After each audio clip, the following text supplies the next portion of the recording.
Shalom Bapak Ibu yang dikasihi Tuhan, selamat malam. Senang sekali saya dapat menjumpai Bapak Ibu pada kebaktian doa ICLM malam hari ini. Terima kasih atas kesetiaan dan kerinduan Bapak Ibu semua. Saya percaya tentunya karena doa merupakan nafas hidup orang percaya, di mana dalam berdoa kita banyak mengutarakan kebutuhan atau pergumulan hidup kita semua. Dan dengan iman kita percaya doa-doa kita didengar oleh Tuhan, dan Dia pasti menjawab setiap kebutuhan kita dan sesuai waktunya Tuhan. Amin Bapak Ibu. Mari kita akan tenangkan diri dan siapkan hati kita untuk bersaat teduh sejenak sambil musik akan mengiringi kita.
Amin.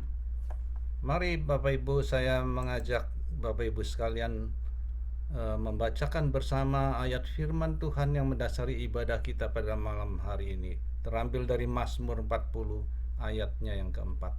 Ia memberikan nyanyian baru dalam mulutku untuk memuji Allah kita. Banyak orang akan melihatnya dan menjadi takut, lalu percaya kepada Tuhan. Baik Bapak Ibu, kita akan menaikkan satu pujian yang akan mempersiapkan hati kita untuk memasuki pemberitaan firman Tuhan. Tuhan memberikan nyanyian baru.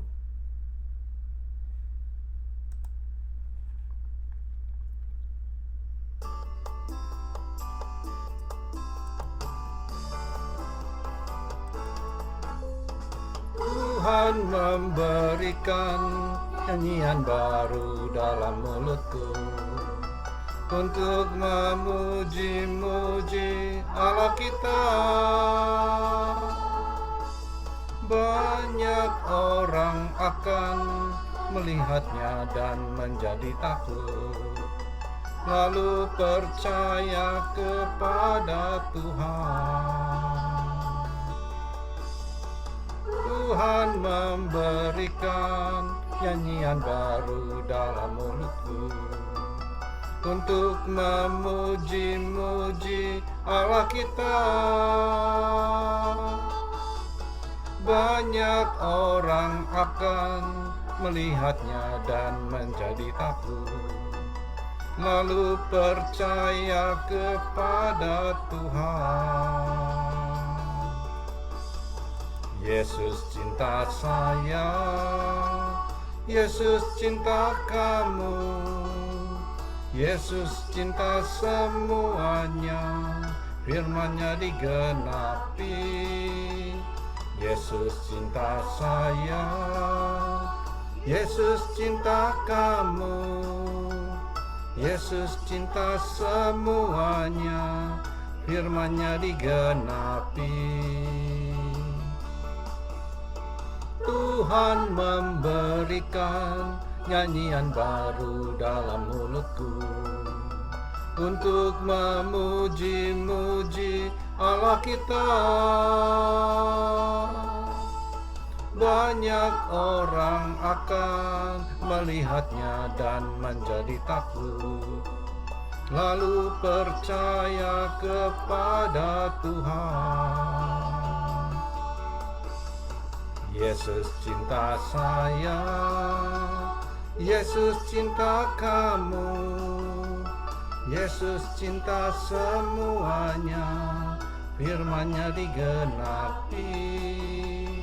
Yesus cinta saya, Yesus cinta kamu, Yesus cinta semuanya, firman-Nya digenapi.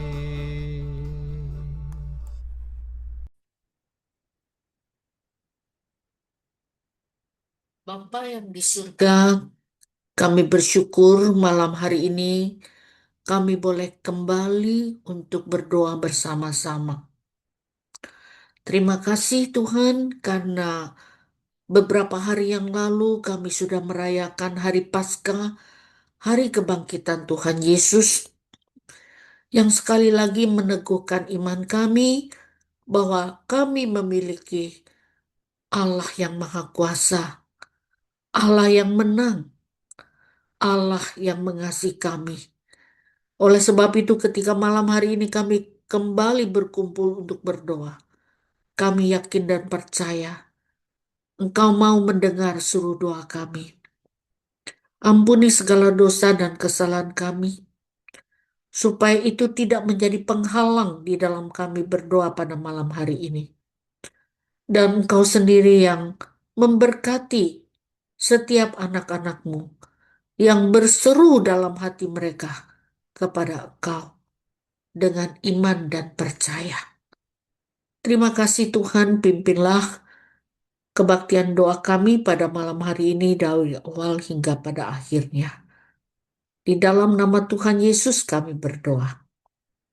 Amin.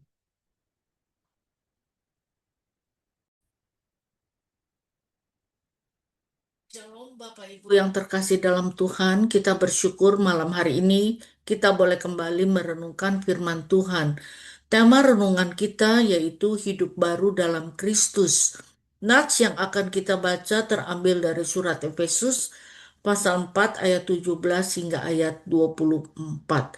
Saya akan bacakan bagi Bapak Ibu sekalian. Efesus 4 ayat 17. Sebab itu kukatakan dan kutegaskan ini kepadamu di dalam Tuhan. Jangan hidup lagi sama seperti orang-orang yang tidak mengenal Allah dengan pemikiran yang sia-sia dan pengertiannya yang gelap, jauh dari hidup persekutuan dengan Allah, karena kebodohan yang ada di dalam mereka dan karena kedegilan hati mereka. Perasaan mereka telah tumpul sehingga mereka menyerahkan diri kepada hawa nafsu dan mengerjakan dengan serakah segala macam kecemaran. Tetapi kamu bukan demikian. Kamu telah belajar mengenal Kristus karena kamu telah mendengar tentang Dia dan menerima pengajaran di dalam Dia menurut kebenaran yang nyata dalam Yesus, yaitu bahwa kamu berhubung dengan kehidupan kamu yang dahulu harus menanggalkan manusia lama yang menemui kebinasaannya oleh nafsunya yang menyesatkan, supaya kamu dibaharui di dalam roh dan pikiranmu, dan mengenakan manusia baru yang telah diciptakan menurut kehendak Allah di dalam kebenaran dan kekudusan yang sesungguhnya. Bapak Ibu, bahwa surat ini ditulis oleh Rasul Paulus untuk jemaat yang berada di kota Efesus. Untuk mengerti latar belakang mereka, mungkin kita perlu tahu apa atau bagaimana kota Efesus itu. Kota Efesus di zaman Rasul Paulus merupakan ibu kota provinsi Asia di bawah kerajaan atau kekaisaran Romawi.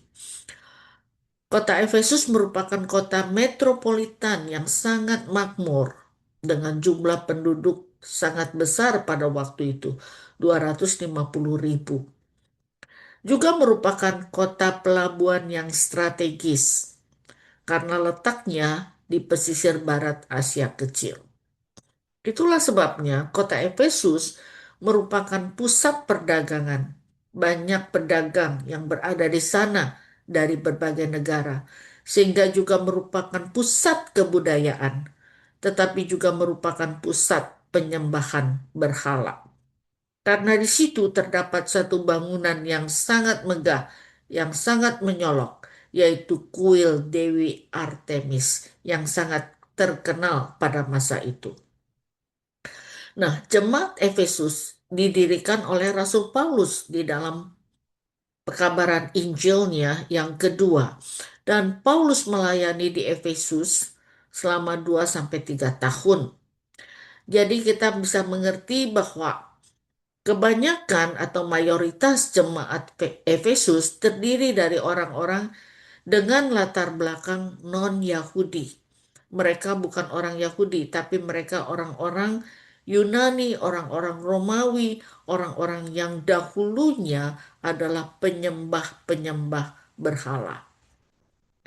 Setelah Paulus mengabarkan Injil, mereka menjadi orang percaya, tetapi mereka masih tinggal di lingkungan, di tempat, di kota seperti itu. Itulah sebabnya Paulus mempunyai kekhawatiran akan kehidupan jemaat di Efesus. Di dalam ayat yang ke-17, Paulus mengatakan, "Sebab itu kukatakan dan kutegaskan ini kepadamu di dalam Tuhan." Di sini Paulus bicara dengan sangat tegas dan keras, ya. Kenapa? Karena dia ingin supaya jemaat yang sudah percaya, sudah mengenal Tuhan, jangan hidup lagi sama seperti orang-orang yang tidak mengenal Allah. Mereka sudah mengenal Allah, tapi mereka masih tinggal di tengah-tengah orang yang tidak mengenal Allah. Dan Paulus mengingatkan mereka untuk tidak hidup sama seperti orang-orang yang tidak mengenal Allah yang ada di sekitar mereka. Lalu Paulus menjelaskan sekali lagi bagaimana ciri-ciri tanda dari orang-orang yang tidak mengenal Allah. Kehidupan orang yang tidak mengenal Allah, Paulus katakan yang pertama, pikirannya itu sia-sia. Artinya dia pikirannya tuh kosong, tidak berarti, tidak masuk akal, dan tanpa tujuan. Ya. Itu keadaan atau kondisi pikiran dari orang-orang yang tidak mengenal Allah. Sama seperti Mazmur 10 ayat 4 dikatakan, orang fasik itu dengan batang hidungnya ke atas. Allah tidak akan menuntut. Tidak ada Allah. Itulah seluruh pikirannya. Orang-orang yang tidak mengenal Allah, tidak ada Allah dalam pikiran mereka. Sehingga sebenarnya pikiran mereka itu kosong, tidak ada makna, tidak ada arti, tidak ada tujuan hidup. Dan yang kedua, kehidupan orang yang tidak mengenal Allah, dikatakan pengertiannya itu gelap. Kita mengerti apa arti gelap, ya. Di sini maksudnya dia itu buta, tidak dapat melihat, tidak dapat memahami atau mengerti Allah dan rencana Allah yang kekal. Orang-orang seperti ini, ya, mereka tidak bisa mengenal Tuhan, tidak bisa mengerti Tuhan karena pengertiannya gelap. Sama seperti Mazmur 82 ayat 5 dikatakan mereka tidak tahu dan tidak mengerti apa-apa. Dalam kegelapan mereka berjalan.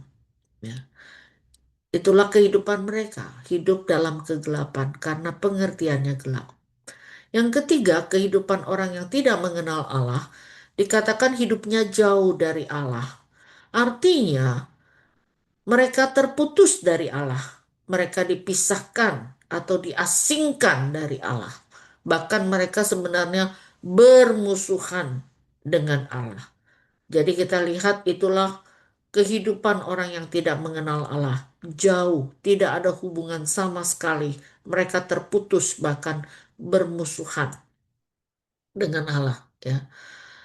Seperti Matius 15 ayat 8 katakan bangsa ini memuliakan aku dengan bibirnya padahal hatinya jauh daripadaku. Ya. Mungkin mulutnya masih menyebut nama Allah tetapi hatinya jauh daripada Tuhan. Ciri yang keempat dari kehidupan orang yang tidak mengenal Allah dikatakan perasaannya tumpul. Ya. Artinya perasaannya mencapai satu titik di mana mereka tidak lagi memiliki perasaan apapun terhadap Tuhan atau standar moralnya. Jadi perasaannya itu tidak lagi sensitif terhadap dosa. Ya, mereka tidak lagi bisa merasa karena sudah tumpul.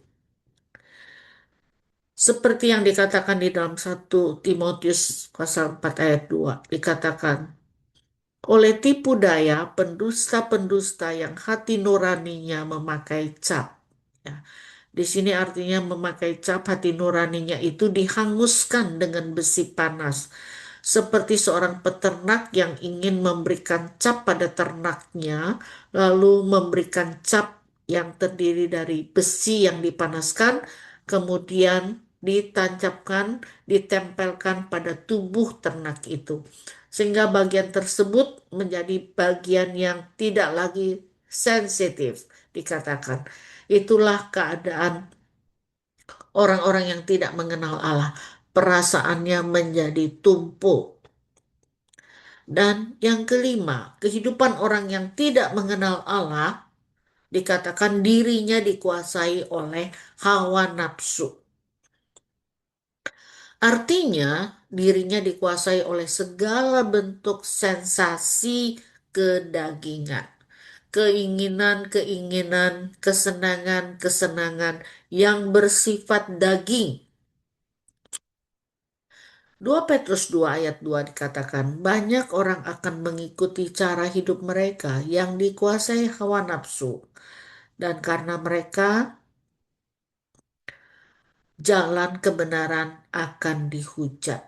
Jadi kita lihat, kehidupan orang-orang yang tidak mengenal Allah dikuasai oleh nafsu dan mereka hidup untuk memenuhi, memuaskan hawa nafsu mereka.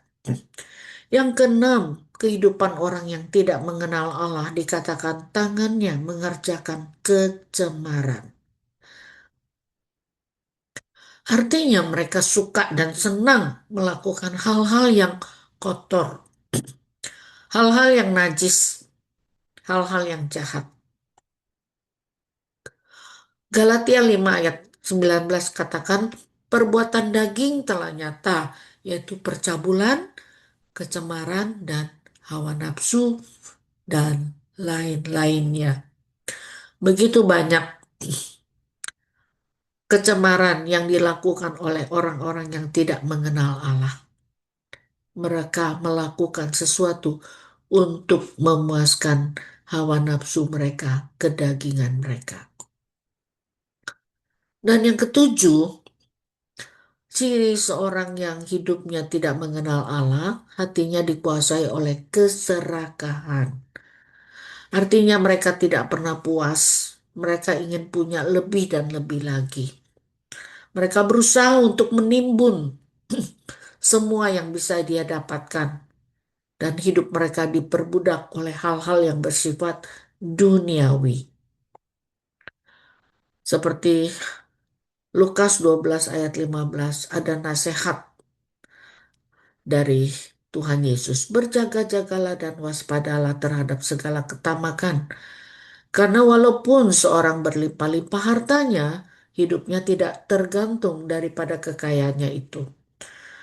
Nah, saudara, itulah ciri-ciri orang-orang yang tidak mengenal Allah. Hatinya tidak pernah puas, hatinya tamak, dikuasai oleh keserakahan. Sedangkan Paulus sudah mengabarkan Injil kepada orang-orang di Efesus dan mereka sudah mengenal Tuhan dan menjadi orang percaya. Itulah sebabnya sekali lagi Paulus mengatakan tidak seharusnya orang-orang yang sudah percaya mempunyai kehidupan yang sama seperti orang yang tidak mengenal Allah. Dengan pikiran yang sia-sia, pengertiannya yang gelap, hidupnya yang jauh dari Allah, perasaannya yang tumpul, dirinya yang dikuasai hawa nafsu, tangannya yang suka melakukan kecemaran, dan hati yang dikuasai oleh keserakahan. Sebaliknya, Paulus mengatakan kehidupan orang percaya harus hidup seperti Kristus. Kenapa? Karena yang pertama, orang percaya itu telah belajar mengenal Kristus. Yohanes 17 ayat 3. Inilah hidup kekal itu, yaitu bahwa mereka mengenal Engkau, satu-satunya Allah yang benar, dan mengenal Yesus Kristus yang telah Engkau utus. Jadi orang percaya memiliki hidup yang kekal karena mereka sudah mengenal Allah dan mereka juga mengenal Tuhan Yesus Kristus. Dan mereka memiliki hidup yang kekal. Mereka berbeda dengan orang-orang yang tidak atau belum mengenal Allah. Yang kedua, orang percaya harus hidup seperti Kristus karena mereka telah menerima pengajaran di dalam Kristus. Seperti yang ditulis dalam 2 Timotius 3 ayat 16, segala tulisan yang diilhamkan Allah memang bermanfaat untuk mengajar, untuk menyatakan kesalahan, untuk memperbaiki kelakuan, dan untuk mendidik orang dalam kebenaran. Jadi seorang yang sudah percaya Tuhan memiliki hidup yang kekal, mereka juga harus menerima pengajaran daripada Tuhan Yesus. Pengajaran itu bisa menyatakan kesalahan kita kalau kita lakukan kesalahan dan bisa menolong kita untuk memperbaiki kelakuan kita dan juga bisa menolong dan mendidik kita untuk tumbuh dan hidup di dalam kebenaran. Jadi harusnya kehidupan orang percaya itu berbeda dengan kehidupan orang-orang yang tidak mengenal Allah. Yang ketiga, tanda dari kehidupan orang percaya, yaitu mereka telah meninggalkan manusia lama. Roma 6 ayat 6, karena kita tahu bahwa manusia lama kita telah turut disalibkan, supaya tubuh dosa kita hilang kuasanya, agar jangan kita menghambakan diri lagi kepada dosa. Orang yang sudah mengenal Allah di sini dikatakan, dia harus meninggalkan manusia lama. Artinya, manusia lama kita itu harus disalibkan, harus mati. Tidak ada lagi kuasa untuk mempengaruhi kita, menguasai kita. Sehingga kita tidak lagi memperhambakan diri kepada dosa. Jadi, itulah tanda yang ketiga dari orang yang sudah mengenal Allah. Yang keempat, tanda orang yang mengenal Allah yaitu mereka diperbaharui dalam roh dan pikiran.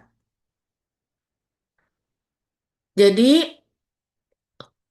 kita tahu bahwa Paulus mengatakan kita tidak tawar hati meskipun manusia lahiriah kita semakin merosot. Jasmani kita semakin lanjut usia, semakin lemah, semakin merosot. Namun manusia batiniah kami diperbarui dari hari ke hari. Itulah kehidupan orang percaya. Tubuh kita memang bisa lemah, bisa sakit, dan bisa merosot. Tetapi manusia batinia kita, manusia baru kita di dalam Kristus diperbarui di dalam roh dan pikiran dari hari ke hari. Selanjutnya dikatakan kehidupan orang percaya yang sudah mengenal Kristus itu mengenakan manusia baru. Ya. Kolose 3 ayat 10. Kita telah mengenakan manusia baru yang terus-menerus diperbarui untuk memperoleh pengetahuan yang benar menurut gambar kaliknya.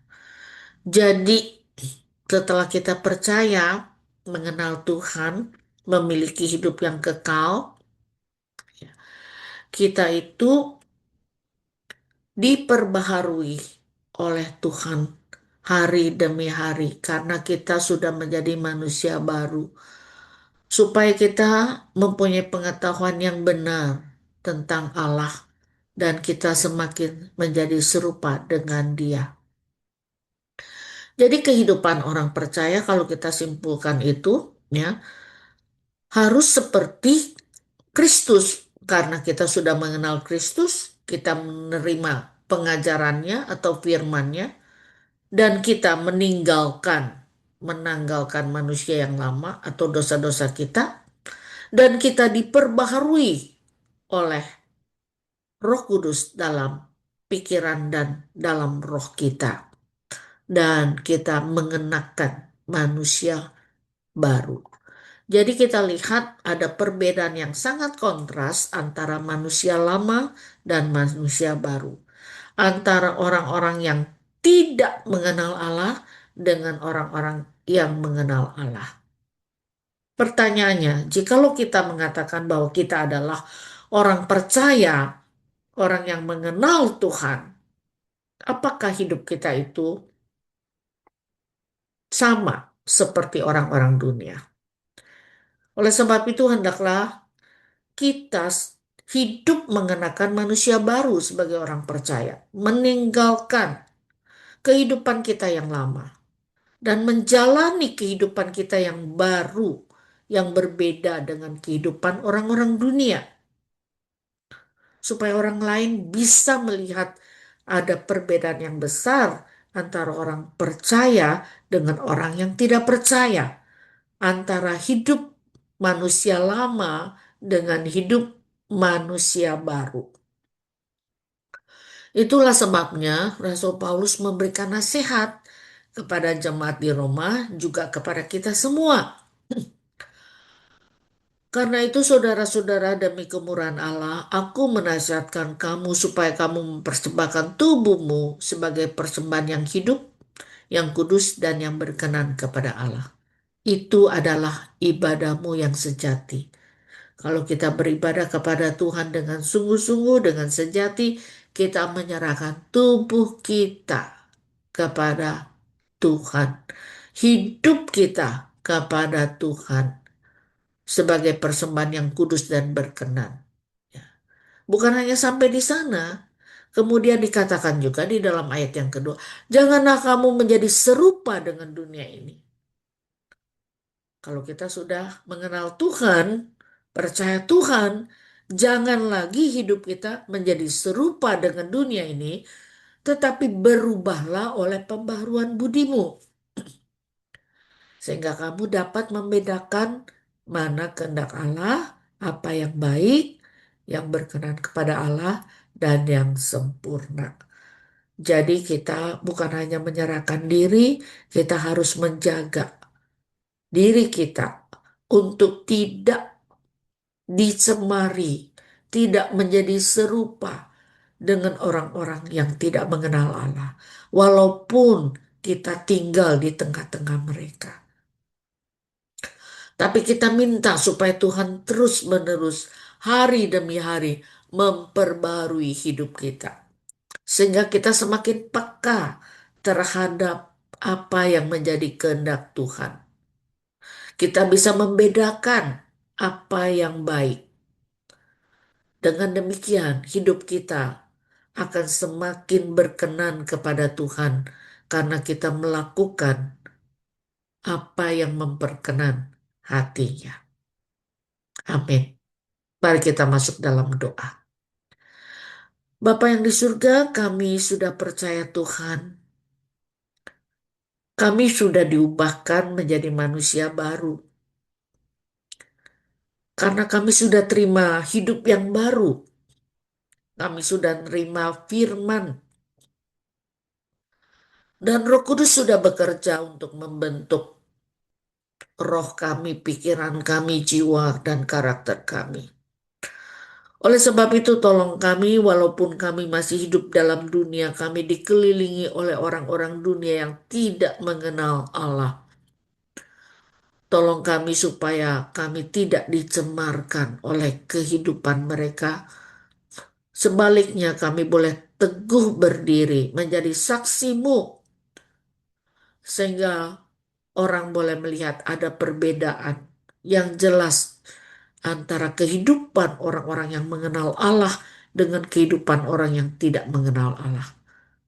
Dan mereka bisa melihat terang Injil Kristus dan mereka mau meninggalkan kehidupan yang lama.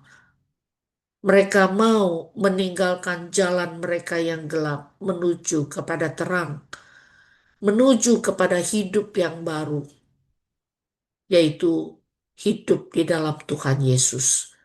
Pakai kami untuk menjadi terang dunia, menjadi saksimu melalui kehidupan kami. Terima kasih Tuhan, dalam nama Tuhan Yesus kami berdoa. Amin.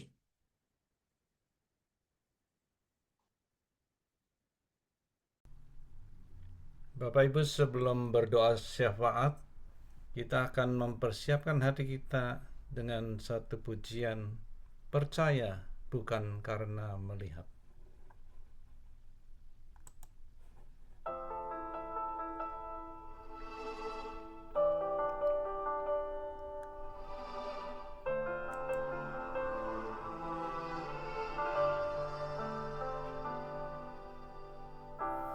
Kekuatan di hidupku, ku dapat di dalam-Mu. Kau teguhkan hatiku, tiada yang mustahil bagimu. Sebab aku percaya, bukan karena melihat, namun karena firman-Mu yang selalu digenapi di hidupku. Ku percaya, bukan karena melihat, namun karena firman-Mu tiada pernah berubah.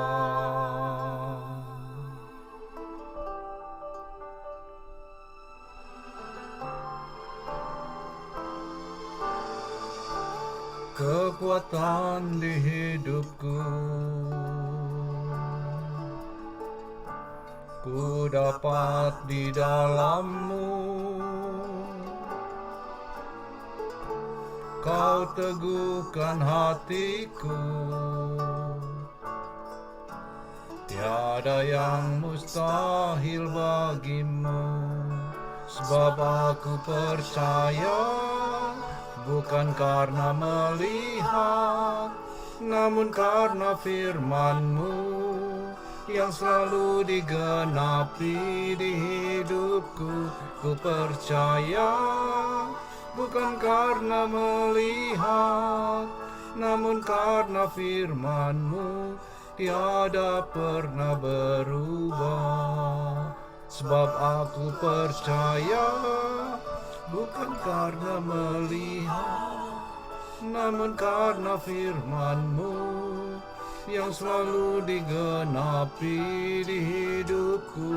Ku percaya, bukan karena melihat, namun karena firman-Mu tiada pernah berubah. Musik saja.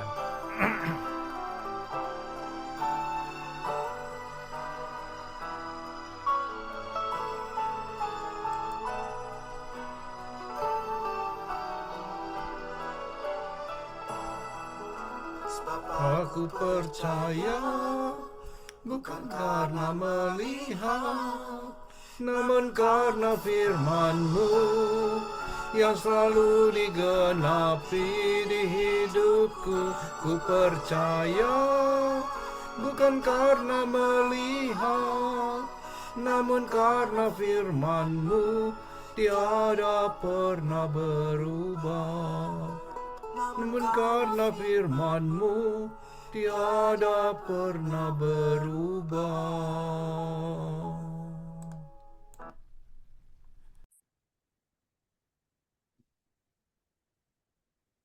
Bapak Ibu, sebelum kita memanjatkan pokok-pokok doa kita di hadapan Tuhan, mari kita menenangkan hati kita terlebih dahulu.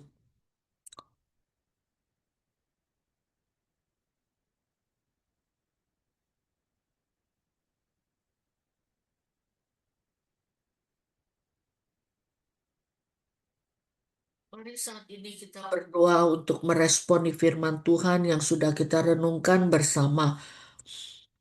Sejak kita percaya Tuhan Yesus, apakah kehidupan kita sudah mengalami perubahan dan semakin serupa seperti yang Tuhan kehendaki?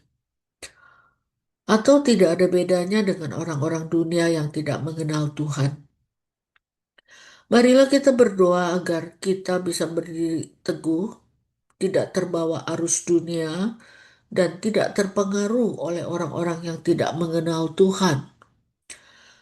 Sebaliknya, kita boleh terus bertumbuh, semakin serupa dengan karakter Kristus. Mari kita berdoa. Bapa yang di surga, terima kasih karena kami boleh percaya kepada Tuhan, kami boleh diubahkan oleh Tuhan, dan kami boleh menjadi manusia baru, bahkan boleh menjadi anak Tuhan. Tuhan ampuni kami jikalau dalam hidup kami seringkali kami tanpa terasa, tanpa kami sadari, kami terpengaruh, kami terbawa arus dunia, sehingga hidup kami, pikiran kami, ataupun perbuatan kami tidak ada bedanya dengan orang-orang yang tidak mengenal Allah. Ampuni kami, ampuni kegagalan dan kelemahan kami.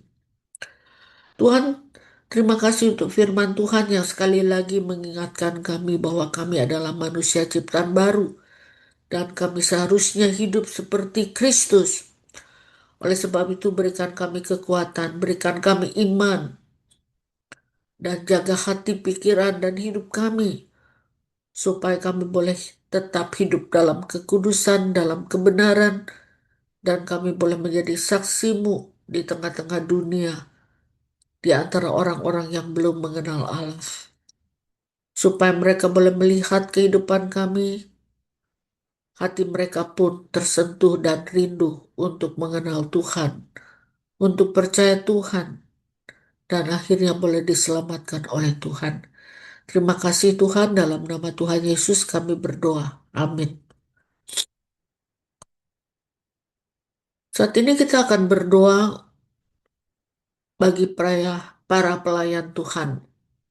Doakan hamba-hamba Tuhan, doakan para pengurus dan tim kerja, doakan guru-guru sekolah minggu, dan doakan para pemimpin care group juga. Mari kita berdoa.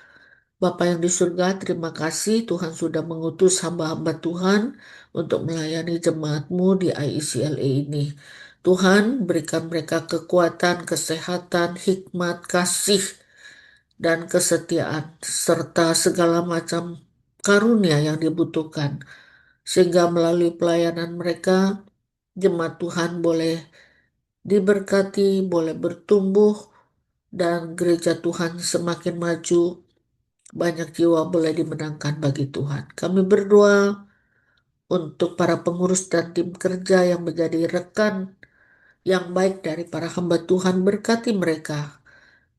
Jaga hati iman mereka kepada Tuhan, semangat dan kesetiaan dalam pelayanan, berkati kesehatan mereka, berkati keluarga mereka, berkati pekerjaan mereka sehari-hari, dan berikan berkat dan rezeki. Tuhan juga berkati pelayanan yang mereka lakukan, semuanya itu menghasilkan buah dan boleh memuliakan Tuhan dan menjadi berkat bagi banyak orang. Kami berdoa untuk guru-guru sekolah minggu. Terima kasih untuk kesediaan mereka mengajar anak-anak. Berikan kepada guru-guru kami kesehatan, kekuatan, iman, dan hikmat Tuhan di dalam mempersiapkan semua bahan pengajaran, dan pada saatnya Tuhan juga yang memberkati pelayanan mereka sehingga anak-anak boleh mengerti firman yang disampaikan. Anak-anak boleh percaya Tuhan dan anak-anak boleh menjadi anak Tuhan. Kami berdoa untuk para pemimpin care group, berkati mereka juga supaya di dalam pelayanan mereka di kelompok care group setiap anggota boleh bertumbuh dalam iman, boleh bertumbuh dalam firman, boleh bertumbuh dalam kasih, dan juga boleh saling memperhatikan dan saling mendoakan satu dengan yang lain. Berkati para pemimpin care group dan jadikan mereka berkat bagi setiap anggota care group. Terima kasih Tuhan, dalam nama Tuhan Yesus kami berdoa. Amin. Mari kita berdoa untuk kebaktian hari Minggu yang akan datang. Doakan para pengkhotbah, baik di English service maupun Indonesian service. Doakan para worship leader, doakan song leader and singers, doakan pemain musik atau pengiring, doakan bagian sound system multimedia, doakan usher dan juga konsumsi serta bagian kebersihan. Mari kita berdoa untuk semua yang terlibat dalam ibadah hari Minggu yang akan datang. Bapa yang di surga, kami mau berdoa untuk ibadah kami yang akan diadakan pada hari Minggu yang akan datang ini. Berkati para hamba Tuhan yang akan menyampaikan firman Tuhan baik di kebaktian bahasa Inggris maupun kebaktian bahasa Indonesia. Berkati persiapan mereka. Engkau memberikan firman yang harus disampaikan supaya jemaat Tuhan sungguh-sungguh boleh diberkati melalui firman Tuhan yang disampaikan pada hari Minggu yang akan datang. Tuhan, kami berdoa untuk worship leader supaya mereka dipakai Tuhan untuk membawa jemaat menyembah Tuhan di dalam roh dan kebenaran. Untuk song leader dan singer supaya mereka bisa membawa jemaat untuk memuji Tuhan bukan hanya dengan suara mereka tetapi dengan hati dan dengan sikap yang hormat kepada Tuhan. Berdoa untuk pengiring atau pemain musik, berkati mereka membawa jemaat untuk memuji dan memuliakan Engkau. Berdoa untuk mereka yang menangani sound system multimedia, supaya semua alat-alat dijauhkan dari gangguan dan mereka bisa menanganinya dengan baik, dengan lancar, sehingga semua jemaat yang hadir dalam ibadah maupun yang mengikuti ibadah dari rumah bisa mengikutinya dengan baik. Kami berdoa untuk Asher yang selalu siap menyambut dan juga melayani jemaat yang hadir. Engkau berkati mereka.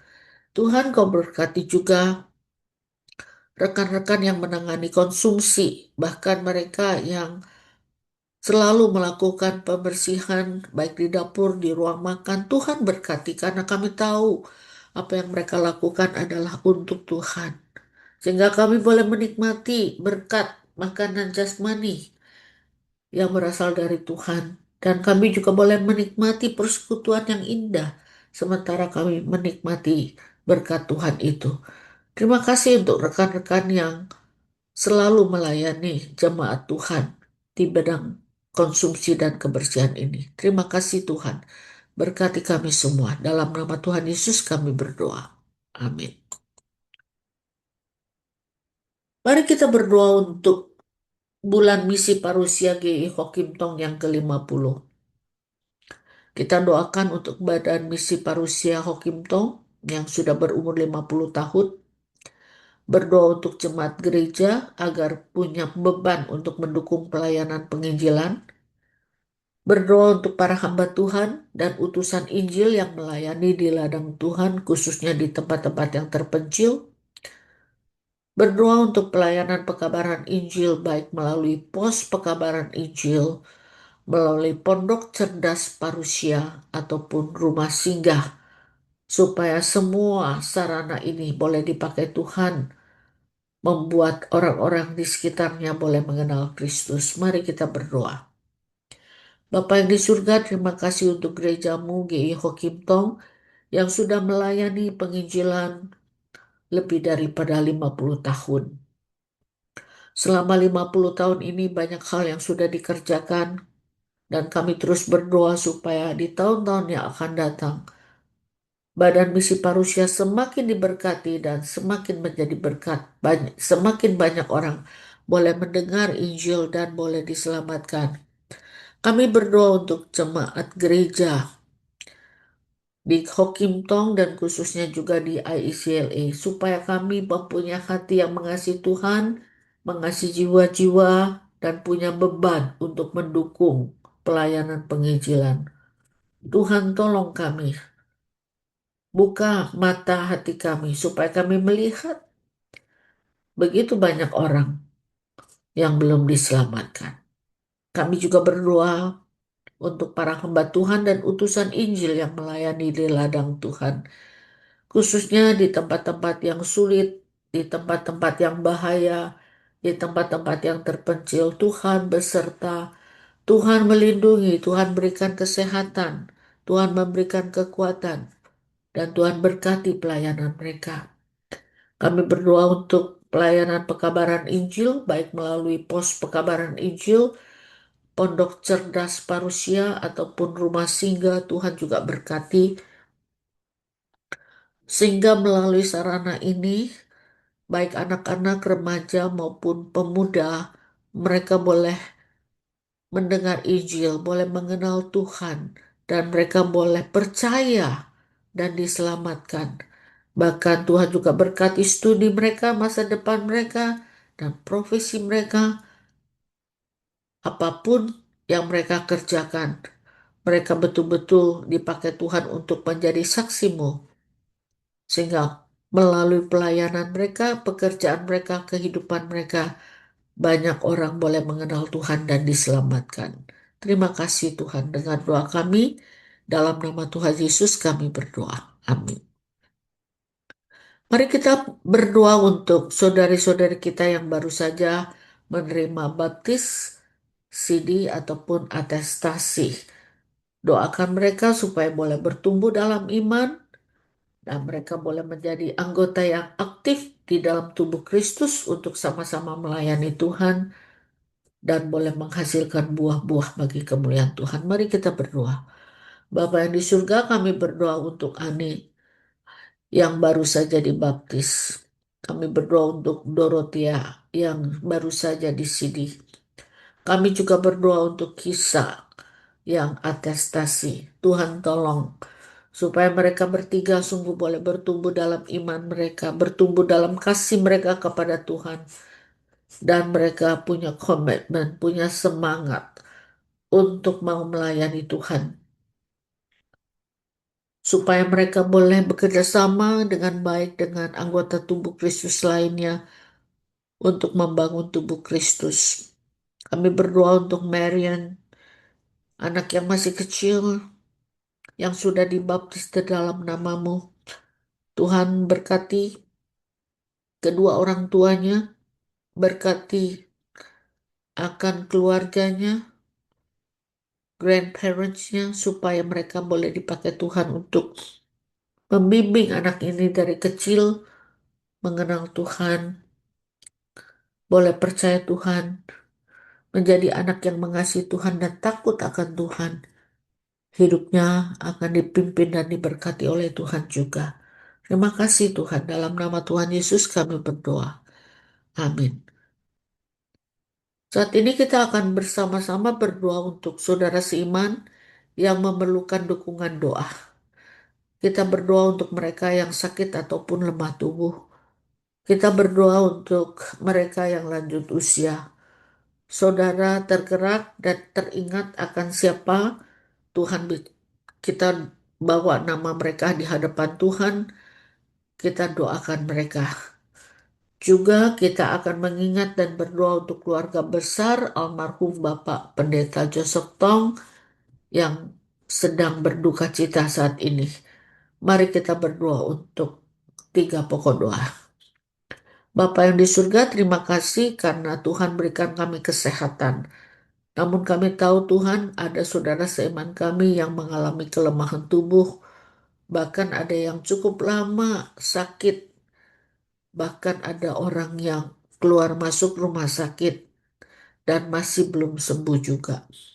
Kami mohon belas kasihan-Mu Tuhan, supaya Tuhan hadir dalam hidup mereka. Tuhan jaga iman dan hati mereka kepada Tuhan, sehingga mereka tidak kecewa, tapi mereka percaya bahwa Tuhan akan tolong, akan jamah dan akan sembuhkan. Khususnya kami mau membawa Bapak Vincent Vasio yang beberapa waktu lalu masuk rumah sakit karena pneumonia. Terima kasih sekarang sudah kembali ke rumah. Tuhan sempurnakan akan kondisi kesehatannya. Tuhan juga tolong istrinya, Ibu Lilia, supaya bisa dipakai Tuhan untuk bisa merawat dan mendampingi suami, berikan kekuatan dan kesehatan yang khusus kepada Ibu Lilia.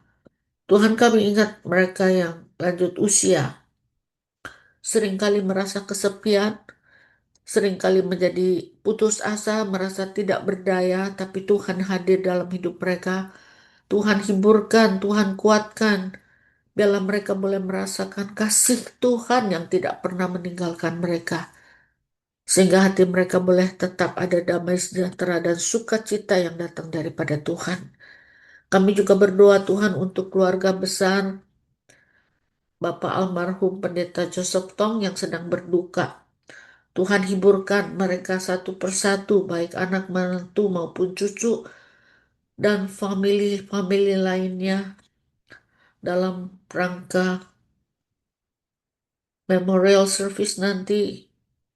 Banyak di antara mereka yang akan datang dari tempat yang berbeda-beda. Tuhan juga sertai lindungi mereka untuk bisa sampai di LA dalam keadaan sehat, selamat, dan lancar semuanya.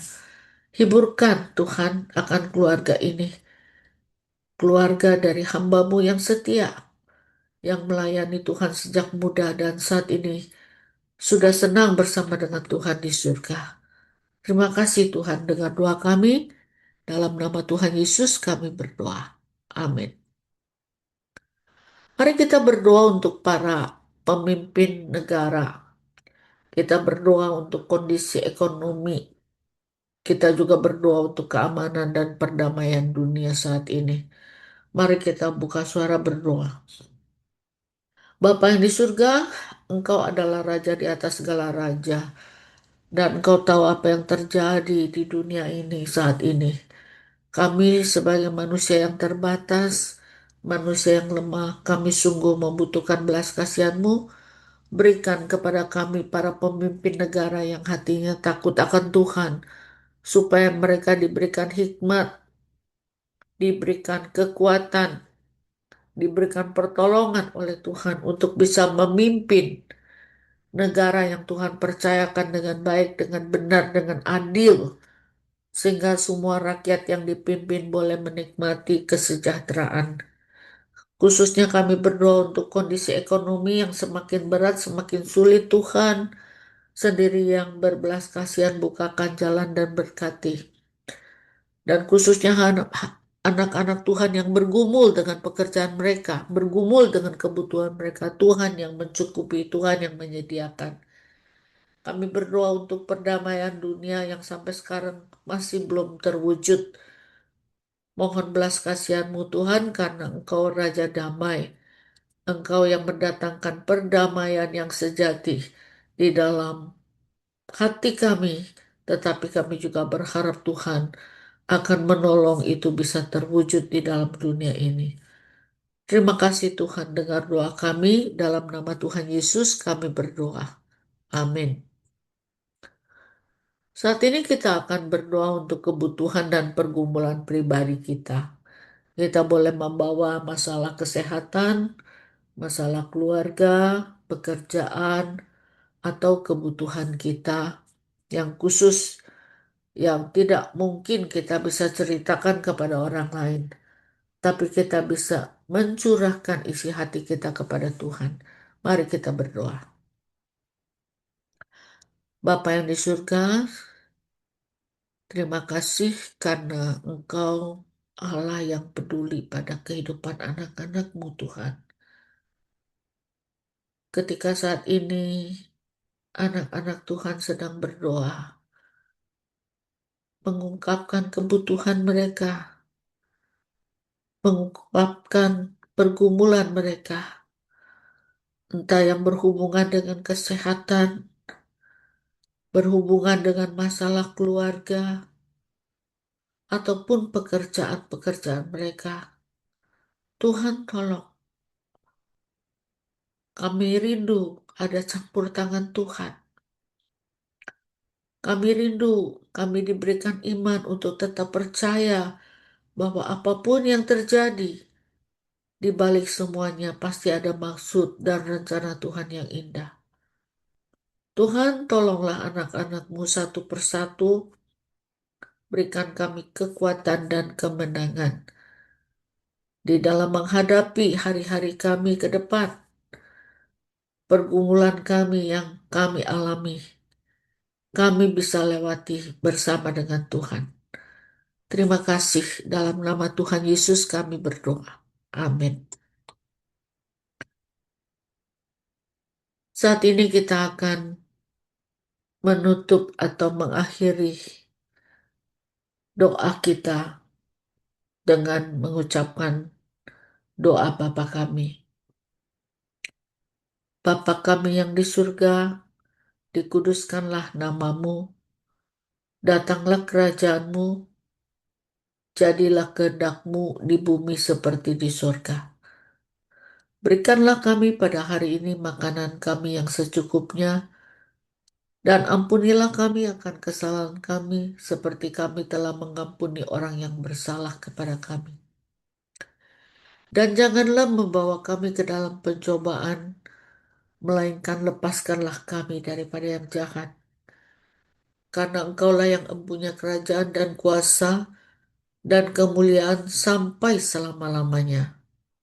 Amin.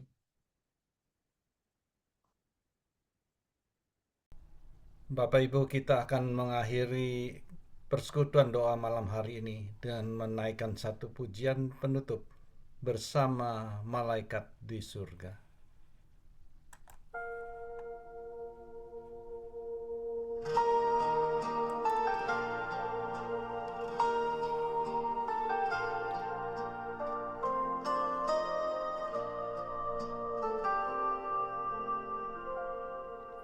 Bersama malaikat di surga,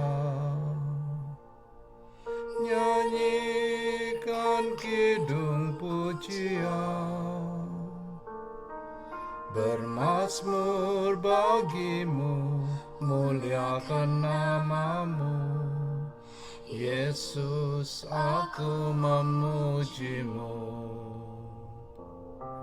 Tanganku ku angkat padamu, masuk dalam hadirat-Mu, rasakan kasih-Mu, ku jadi milik-Mu. Yesus, aku menyembah-Mu. Hosana, Hosana, aku memuji-Mu. Haleluya, haleluya, aku menyembah-Mu. Musik saja. Bersama malaikat di surga. Bersama malaikat di surga, nyanyikan kidung pujian, bermazmur bagimu, muliakan nama-Mu. Yesus, aku memuji-Mu. Tanganku ku angkat padamu, masuk dalam hadirat-Mu, rasakan kasih-Mu, ku jadi milik-Mu. Yesus, aku menyembah-Mu. Hosana, Hosana, aku memujimu. Haleluya, Haleluya, aku menyembahmu.